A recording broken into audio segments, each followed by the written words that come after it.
आपण मैंने भल भाव जानते आज को 5 मासरू अधिक दिन है भद्रक पौरपालिका अंचल मुख्यतः भद्रकर प्रशासनिक दफ्तर जिलापाल ऑफिस सामना ठारू आरंभ कर पुणी चरंपा पर्यंत एवं कॉलेज छक पर्यंत विभिन्न जगार व्यवसायी माने जो माने कि म्युनिसिपालिटी घर एग्रीमेंट बेसिस रे लेकर व्यवसाय करथुले म्युनिसिपालिटी तांकोठू पैसा नौथुले भड़ा बाबद रे किछि तांको न कही बेआईन भाव में से घर भांगीदेले एवं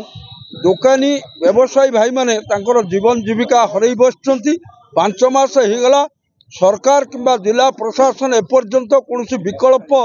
व्यवस्था अर्थात से थैथान करिवार योजना न करिवार आमे बाध्य होउचे व्यवसायी भाई माने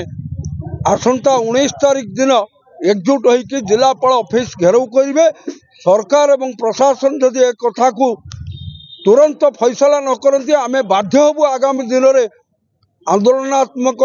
पदक्षेप नबू भद्रक बंदर मध्य डाकरा देबू यही कथा निष्पत्ति करिछु। आपण मानक जरिया रे जनसाधारण को सरकार को निर्वाचित जनप्रतिनिधि को आमे सूचना सदृश आपण मानक जरिया रे अवगत करू।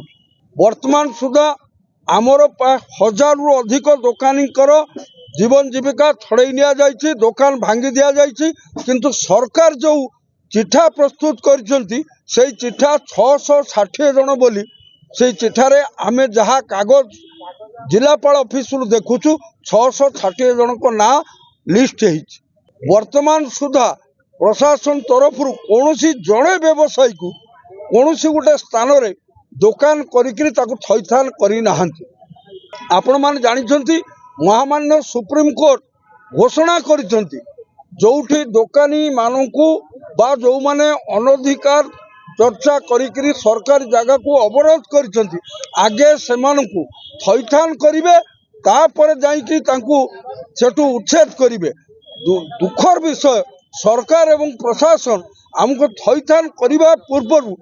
बेआईन भाव में हमको उच्छेद कर आमे तार प्रतिवाद करने बाध्य हो। जगदीश राय एक कचेरी बाजार भद्रक बणिक संघर संपादक दायित्व रे अच्छी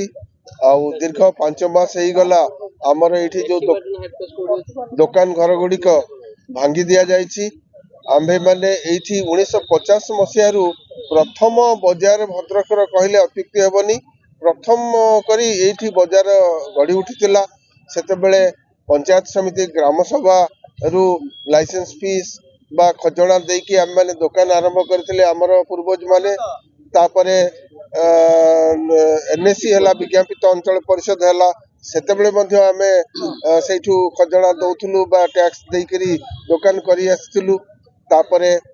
पौरपालिका हला सेतेबेले मध्य देइछु। मझिरे आम मानकू गोटे पीडब्ल्यूडी रो 1 ईयर पट्टा वार्षिक लीज पट्टा मध्य प्रदान करा जायतिला तार मध्य नकल आम पाखरे रहिछि। 1950 मसीह अद्यावधि आमे प्राय 50 थर राज्य सरकार जिलापाल विभिन्न समय रे आमर जो कमिटी माने थिले हमको थैथान बा करबा पई दाबी पत्र प्रदान करचंती। 1950 रु अद्यावधि सबू कागजर नकल आम पाखरे रही। बर्तमान कथा होची आमर ये प्रथम बजार ये गढ़ी उठीला तापरे खाली जगह गुड़िए रे ए जगार किसम जहाँ भद्रकर अन्य जगार जो सबू दुकान गुड़िक गढ़ी उठी जो म्युनिसिपालिटी करछंती बा टाउन प्लानिंग करछंती से जगार किसम सेया ही अच्छी। आमे जो रास्ता तैयारी हेची तार डिवाइडर मझी जगार आमे प्राय 95 फुट दूर रे अच्छु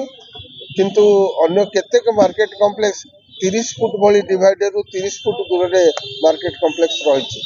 से सब गुड़िक रही किंतु आमर 95 फुट दूर रे थाइकी मध्य आम मानकू भांगी दिया जाइछि। दीर्घ 5 मास हेलानी कौनसी थैथान रो व्यवस्था नहीं। तेणु आमे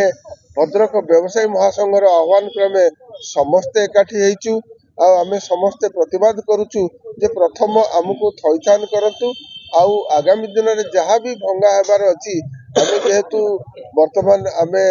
भोगुचु आम परिवार भोगुचंती आम मान पाखे जो कर्मचारी माने थिले से माने मध्य भोगुचंती। तेणु भद्रक व्यवसायी संघर आह्वान क्रमे आम समस्ते सामिल होइछु आ जिला प्रशासन को सरकार को आपण मानक माध्यम आज जनाऊछु जे आसंता 19 तारिख रे आम एक विशाल प्रतिवाद शोभा यात्रा करिवु जो थरे कि भद्रक सबु व्यवसायी माने रहिबे समस्ते जाई आम जिलापाल को आम दाबी पत्र प्रदान करिवु सरकार को मध्य प्रदान करिवु आ आम कथा विचार करा जाऊ शीघ्र आमको थैथान करा जाऊ 5 मास हो गलानी आम केते दिन भोक उपास रहिबु एई गुहारी नहीं आम 19 तारिख दिन जीवु तेणु आपण मानक माध्यम रे आज आम जणैलु जे आमको विचार करा जाऊ आम कथा आ आमको थैथान खूब शीघ्र थैथान करा जाऊ।